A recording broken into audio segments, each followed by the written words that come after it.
Ganga river system.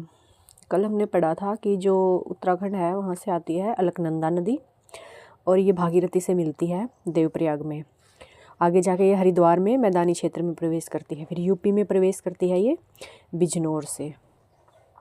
यहाँ पे एक जो पौड़ी गढ़वाल क्षेत्र है दवड़दा डोली पहाड़ी का, वहाँ उत्तराखंड से आती है रामगंगा नदी, जिसके किनारे क्या है जिम कॉर्बेट नेशनल पार्क।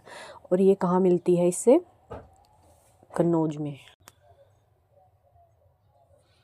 यहाँ से आते उत्तराखंड से रामगंगा कन्नौज में आके ये इससे गंगा नदी से मिलती है। फिर यमुनोत्री ग्लेशियर से आती है उत्तराखंड में कौन सी नदी? यमुना नदी। ये इसकी सबसे लंबी सहायक नदी है और ये प्रयागराज में मिलती है आके गंगा से।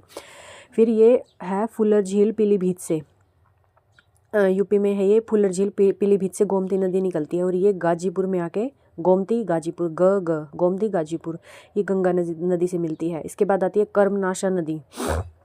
कर्मनाशा नदी भी क्या है? एक इसकी गंगा नदी की सहायक नदी है ये। उसके बाद बिहार स्टार्ट होता है। बिहार में कौन सी नदी मिलती है? जैसे जो ये है मापचाचुंग ग्लेशियर है, वहाँ से एक नदी निकलती है कर्नाली नदी।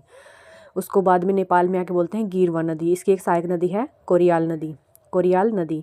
और ये जब दोनों वो करती हैं कंबाइन करती है तो इसको बोलते हैं घाघरा नदी। और यहाँ से निकलती है काली नदी उससे नेपाल से ही।